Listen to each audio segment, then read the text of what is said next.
What's up? Every good girl needs a little thug. Every black boy needs a little love.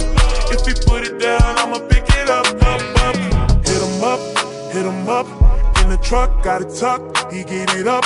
Pocket stuck all night. I like you ain't gotta say it when you know it's on side. She got everything you want in a nice body ass. Assalamualaikum warahmatullahi wabarakatuh. Sebelumnya, izin memperkenalkan diri. Nama saya Maya Nirmala.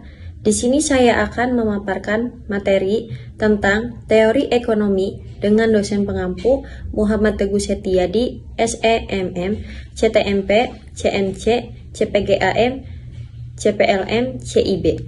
Materi yang pertama yaitu konsep dasar ekonomi mikro.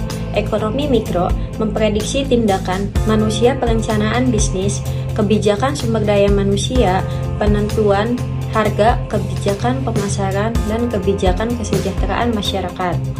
Di sini ada pengertian definisi dari berbagai sumber. Poin yang pertama yaitu KBBI, yang kedua OJK, yang ketiga definisi umum. Selanjutnya, manfaat mempelajari ekonomi.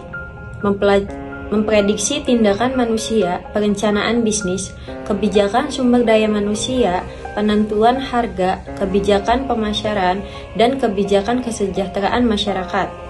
Ekonomi mikro mengkaji interaksi individu dalam memproduksi dan mengkonsumsi produk dalam perusahaan ruang lingkup lebih kecil.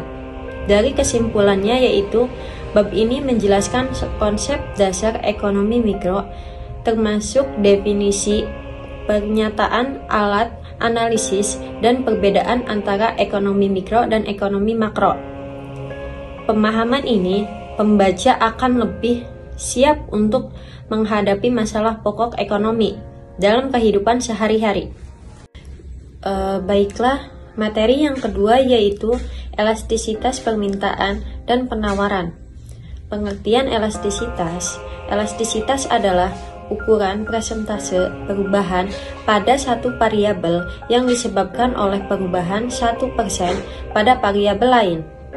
Elastisitas merupakan tingkat kepekaan perubahan kualitas untuk barang yang disebabkan oleh adanya perubahan faktor-faktor lain. Ukuran yang dipakai untuk mengukur derajat kepekaan digunakan rasio atau perbandingan persentase perubahan kuantitas barang yang diminta atau barang yang ditawarkan dengan persentase perubahan faktor-faktor yang menyebabkan kualitas barang itu berubah. Elastisitas adalah derajat kepekaan kuantitas yang diminta atau ditawarkan terhadap salah satu faktor yang mempengaruhi fungsi permintaan atau penawaran. Di sini ada yang pertama, macam-macam elastisitas permintaan. Yang kedua, faktor-faktor yang menentukan elastisitas permintaan. Yang ketiga, faktor-faktor yang menentukan elastisitas penawaran. Jadi kesimpulannya yaitu elastisitas dalam ekonomi mengukur seberapa responsif permintaan atau penawaran terhadap perubahan dalam faktor-faktor tertentu seperti harga, pendapatan, dan harga barang lain. Elastisitas pendapatan menggambarkan hubungan antara pendapatan dan permintaan barang. Elastisitas permintaan menunjukkan sensitivitas permintaan terhadap perubahan harga barang. Elastisitas silang mengukur efek perubahan harga barang lain pada permintaan. Elastisitas titik membantu memahami respon reseptif pada titik tertentu di kurva. Dalam elastisitas, penawaran menunjukkan bagaimana penawaran berubah sering dengan perubahan harga. Pemahaman tentang elastisitas penting untuk pengambilan keputusan ekonomi yang efektif. Materi selanjutnya yaitu masalah ekonomi. Ekonomi adalah masalah sehari-hari yang dihadapi semua orang atau masyarakat, baik sebagai individu kelompok, permintaan, atau pengusaha, maupun pejabat publik. Masalah ekonomi pada prinsipnya adalah masalah pemenuhan kebutuhan dan keinginan atau konsumsi manusia dalam kehidupannya. Masalah ekonomi inilah yang mendasari orang melakukan kegiatan usaha maupun bisnis untuk memenuhi kebutuhan dan penyelesaian masalah ekonomi mereka, karena kegiatan bisnis merupakan salah satu kegiatan yang dapat menghasilkan pendapatan tambahan maupun kegiatan bisnis. Ini terdapat persaingan yang begitu ketat sesuai dengan perkembangan bisnis yang begitu pesat pada saat ini. Di sini ada 4 poin. Yang poin pertama yaitu kelangkaan sebagai sumber masalah. Yang kedua, masalah pokok ekonomi. Yang ketiga, masalah-masalah pokok ekonomi. Yang keempat, masalah ekonomi modern. Masalah ekonomi adalah isu yang kompleks dan multimediasional yang memerlukan tanggung jawab bersama dari sebagai pihak untuk mengatasinya. Pemerintah memiliki peran utama dalam memberantas masalah ekonomi melalui kebijakan fiskal, moneter, dan regulasi yang efektif. Pada kesimpulannya yaitu masalah ekonomi terbagi menjadi 2 bagian, yakni masalah ekonomi klasik dan modern. Dalam masalah ekonomi modern terdapat 3 masalah pokok yang berkaitan dengan apa, beberapa, bagaimana, dan untuk siapa barang tersebut diproduksi. Masalah ekonomi ini bisa diatasi dengan pertimbangan 5 faktor penting, yaitu sumber daya alam, sumber daya manusia, modal kerja, proses, distribusi. Materi selanjutnya yaitu teori permintaan dan penawaran. Ekonomi adalah salah satu ilmu sosial yang mempelajari tentang bagaimana individu, kelompok, dan negara mengalokasikan sumber daya yang terbatas untuk memenuhi kebutuhan yang tak terbatas. Dalam konteks ini, teori ekonomi memainkan peran penting sebagai dasar analisis yang membantu memahami, menjelaskan, memprediksi sebagai fenomena ekonomi. Teori ekonomi menyediakan kerangka berpikir yang dapat digunakan untuk menilai efektivitas kebijakan, mengoptimalkan alokasi sumber daya, dan mengatasi berbagai tanda tangan ekonomi. Permintaan. Yang pertama di sini definisi permintaan dan kurva permintaan. Permintaan sendiri didefinisikan sebagai keinginan dari konsumen untuk membeli sebuah barang yang berbeda di tingkat harga tertentu selama waktu periode tertentu. Pengertian teori permintaan berdasarkan buku ekonomi mikro karya Sugiarto dan kawan-kawan pada tahun 2007 digambarkan sebagai hubungan antara jumlah yang diminta dengan harga serta pembentukan pada kurva permintaan. Yang kedua, kurva permintaan. Definisi dari keempat permintaan sendiri adalah grafik yang terjadi gambarkan hubungan yang ada antara harga sebuah barang dengan jumlah permintaan. Dan selanjutnya penawaran. Definisi penawaran dan kurva penawaran.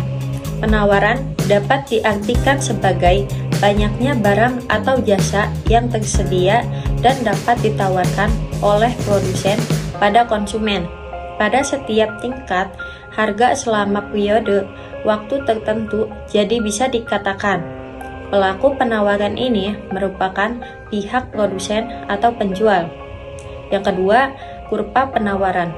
Kurva penawaran adalah grafik hubungan antara harga barang dan jumlah penawaran. Kurva ini dibuat atas dasar data real mengenai hubungan tingkat harga barang dan jumlah penawaran barang tersebut dinyatakan dalam daftar penawaran. Jadi kesimpulannya dari materinya, Dari sini kita sudah melihat bahwa permintaan dan penawaran memiliki hubungan yang erat satu sama lain. Permintaan sendiri merupakan jumlah barang yang diminta pada jumlah dalam waktu tertentu. Sedangkan penawaran adalah jumlah barang atau jasa yang tersedia dan dapat ditawarkan oleh produsen pada konsumen. Pada setiap tingkat harga selama periode waktu tertentu, teori permintaan dan penawaran adalah dasar analisis pada menjelaskan bagaimana sih harga dan kualitas barang ditentukan konsep-konsep utama melibatkan hukum permintaan dan penawaran, yaitu bahwa dengan asumsi faktor lain tetap perubahan harga akan memicu reaksi balik dan jumlah yang diminta maupun ditawarkan. Interaksi antara permintaan dan penawaran akan membentuk keseimbangan pasar keseluruhan. Teoritas ini membantu memprediksi respon pasar terhadap perubahan lingkungan dan membantu dalam pengambilan keputusan strategi baik oleh konsumen maupun produsen. Materi selanjutnya yaitu teori produksi. Teori produksi adalah salah satu konsep dasar dalam ilmu ekonomi yang menjelaskan bagaimana suatu perusahaan menggunakan sumber daya atau input untuk menghasilkan output atau produksi. Teori ini sangat penting karena membantu perusahaan dalam menentukan kombinasi input yang optimal untuk memaksimalkan keuntungan. Di sini ada bentuk-bentuk perusahaan perorangan. Pengertian perusahaan perorangan. Perusahaan perorangan adalah bentuk usaha yang dimiliki, dikelola, dan dijalankan oleh satu sama lain. Dalam jenis usaha ini memiliki kendali penuh atas seluruh operasi bisnis, pengambilan keputusan, serta bertanggung jawab atas keuntungan dan kerugian yang dihasilkan. Di sini ada 8 poin. Poin yang pertama yaitu karakteristik perusahaan perorangan. Yang kedua, kelebihan perusahaan perorangan. Yang ketiga, kekurangan perusahaan perorangan. Yang keempat, perusahaan ditinjau dari sudut teori ekonomi. Yang kelima, teori produksi dalam ilmu ekonomi. Yang keenam, faktor-faktor produksi. Yang ketujuh, konsepsi dari suatu fungsi produksi. Yang kedelapan, konsepsi dari suatu fungsi produksi. Jadi kesimpulannya yaitu teori produksi adalah konsep fundamental dalam ekonomi yang mengkaji bagaimana perusahaan menggunakan berbagai input menghasilkan output. Dengan memahami bentuk-bentuk perusahaan, teori ekonomi tentang perusahaan, dan faktor-faktor produksi, kita dapat mengoptimalkan proses produksi untuk mencapai efisiensi. Yang selanjutnya yaitu tingkah laku dan perilaku konsumen. Perilaku konsumen adalah proses yang dilalui oleh seseorang atau organisasi dalam mencari, membeli, menggunakan, mengevaluasi, dan membuang produk atau jasa setelah dikonsumsi untuk memenuhi kebutuhannya. Perilaku konsumen akan diperhatikan dalam beberapa tahap, yaitu tahap sebelum pembelian dan setelah pembelian. Pada tahap sebelum pembelian, konsumen akan melakukan pencarian informasi yang terkait produk dan jasa. Di sini ada 4 faktor yang mempengaruhi perilaku konsumen. Yang pertama, faktor sosial. Yang kedua, faktor marketing strategi. Yang ketiga, faktor psikologis. Yang keempat, faktor pribadi. Perilaku konsumen adalah pemahaman tentang bagaimana individu atau kelompok membuat keputusan untuk memilih, membeli, menggunakan, dan mengevaluasi produk atau jasa. Hal ini mempengaruhi oleh faktor-faktor psikologis sesuai budaya dan situasional. Tujuannya adalah untuk memenuhi kebutuhan dan keinginan mereka. Materi selanjutnya yaitu struktur pasar. Struktur pasar merupakan konsep fundamental dalam ilmu ekonomi yang menggambarkan kondisi dan karakteristik pada pasar tertentu. Pemahaman tentang struktur pasar sangat penting dalam memahami perilaku pasar seperti produsen dan konsumen, serta bagaimana mereka berinteraksi dalam menentukan harga dan kuantitas barang atau jasa yang diperdagangkan. Di sini ada 3 fungsi struktur pasar. Yang pertama, menentukan perilaku pasar. Yang kedua, mempengaruhi kinerja pasar. Yang ketiga, memberikan petunjuk bagi pemerintahan. Jadi, kesimpulannya yaitu struktur pasar merupakan konsep penting dalam memahami perilaku pelaku pasar dan kinerja pasar. Pemahaman tentang bagaimana sistem struktur pasar membantu kita memahami bagaimana harga dan kualitas barang atau jasa ditentukan, serta bagaimana kebijakan ekonomi dapat mempengaruhi pasar. Materi selanjutnya yaitu persaingan monopolitis. Persaingan monopolitis adalah suatu bentuk pasar di mana terdapat banyak penjual yang menawarkan produk yang berbeda-beda, tetapi memiliki substitusi yang cukup dekat. Dalam konteks ini, setiap perusahaan berusaha untuk membedakan produknya dari produk pesaing melalui berbagai cara, seperti inovasi, branding, dan pemasaran.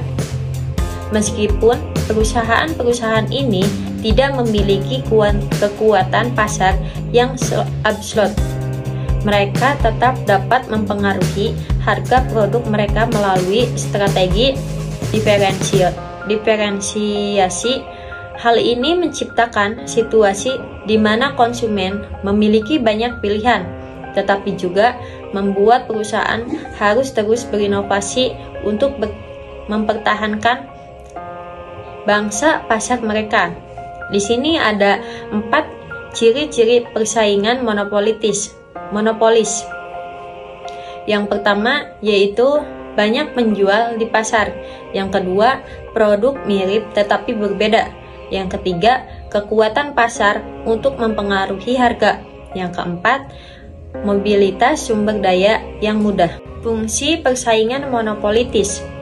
Persaingan monopolitis berfungsi untuk mendorong inovasi dan meningkatkan kualitas produk dalam upaya untuk menarik konsumen. Perusahaan akan memberikan prestasi dalam penelitian dan pengembangan yang ada pada gilirannya dapat menghasilkan produk yang lebih baik dan lebih efisien.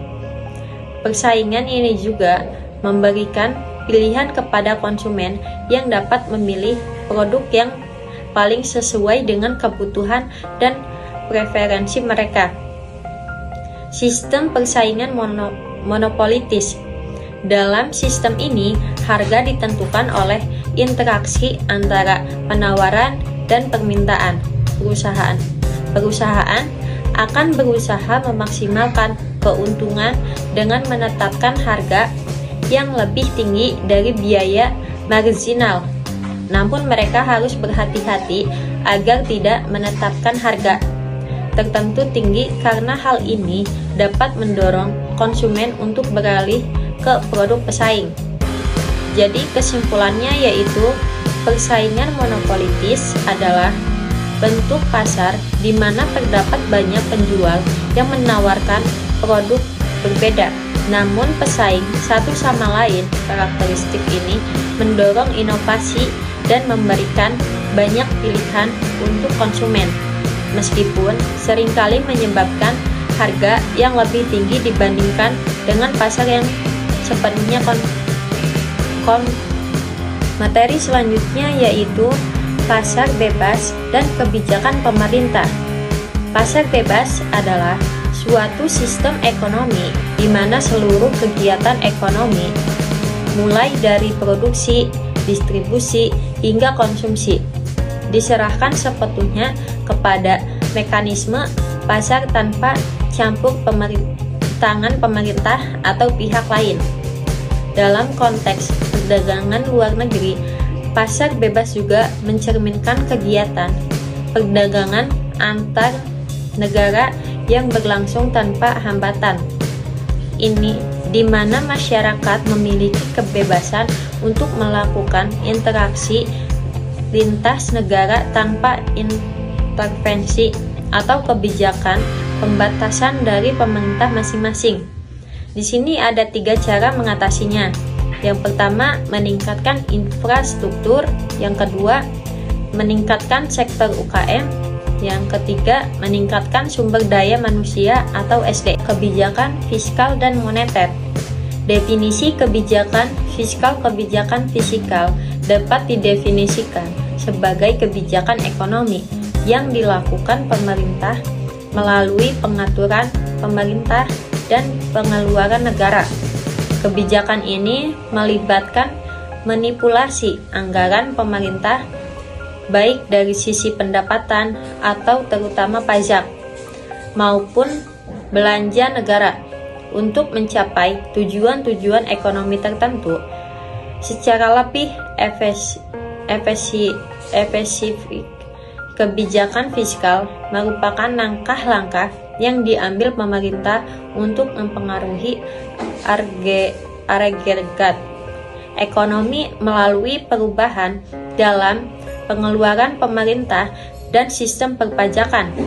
Tujuannya adalah untuk menstabilkan perekonomian, mendorong pertumbuhan dan mencapai berbagai sasaran ekonomi makro lainnya. Fungsi kebijakan fiskal. Yang pertama, fungsi otoritas. Yang kedua, fungsi perencanaan.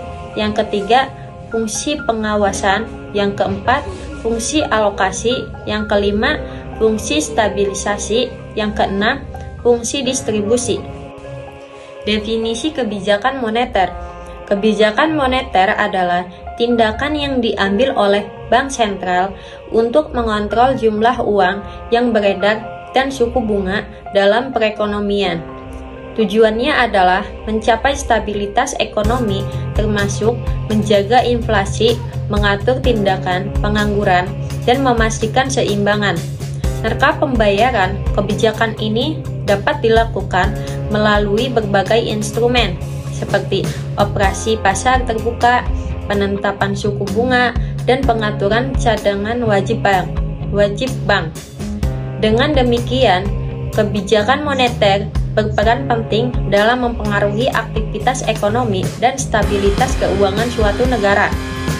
Tujuan kebijakan moneter: yang pertama, stabilitas ekonomi; yang kedua, kesempatan kerja; yang ketiga, kestabilan harga; yang keempat, neraca pembayaran internasional; yang kelima, menjaga stabilitas dan pertumbuhan ekonomi. Materi selanjutnya yaitu ekonomi terbuka. Perekonomian terbuka adalah perekonomian yang melibatkan diri dalam perdagangan internasional atau ekspor dan impor barang dan jasa, serta modal dengan negara-negara lain. Fungsi ekonomi terbuka: 1. Meningkatkan standar hidup. 2. Meningkatkan efisiensi. 3. Membuka peluang investasi. Di sini ada ekonomi terbuka, ekspor dan impor. Ekspor adalah penjualan barang dan jasa dari suatu negara ke negara lain.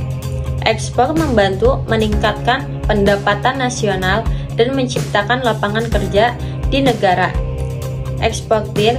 Ekspor merupakan bagian penting dari ekonomi terbuka. Impor adalah pembelian barang dan jasa dari negara lain.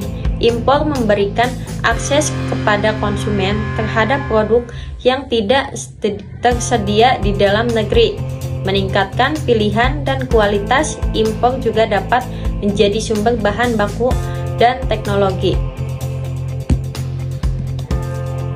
Faktor-faktor penentu ekspor dan impor. 1. Harga.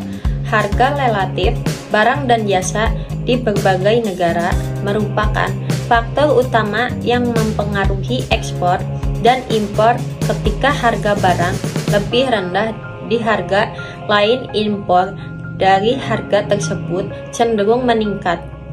2. Kualitas.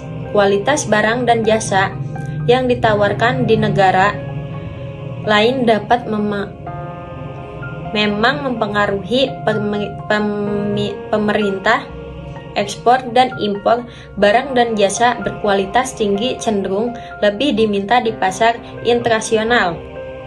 Yang ketiga, preferensi konsumen. Preferensi konsumen terhadap produk tentu di berbagai negara dapat mempengaruhi ekspor dan impor. Permintaan terhadap produk yang populer di negara ini lain dapat meningkatkan ekspor dari negara tersebut. 4. Kebijakan perdagangan. Kebijakan perdagangan yang diterapkan oleh pemerintah seperti tarif dan kuota dapat mempengaruhi ekspor dan impor. Kebijakan proteksionis cenderung membatasi impor, sedangkan kebijakan liberal cenderung mendorong ekspor. Jadi kesimpulannya yaitu adalah ekonomi terbuka adalah sistem ekonomi yang membuka pembatasan untuk berdagang, investasi, dan pergerakan tenaga kerja antar negara. Sistem ini memiliki berbagai manfaat, termasuk meningkatkan standar hidup, mendorong pertumbuhan ekonomi, dan meningkatkan akses terhadap teknologi. Namun ekonomi terbuka juga memiliki kelemahan seperti ketergantungan luar negeri, persaingan global, dan potensi ketidaksetaraan. Memahami manfaat dan tenaga ekonomi terbuka sangat penting untuk membentuk kebijakan ekonomi yang mendukung pertumbuhan yang berkelanjutan dan adil. Baik, mungkin itu saja yang bisa saya paparkan materi 1 sampai materi 12 tentang teori ekonomi. Bila ada kekurangan mohon dimaafkan. Wabillahi taufik walhidayah. Wassalamualaikum warahmatullahi wabarakatuh.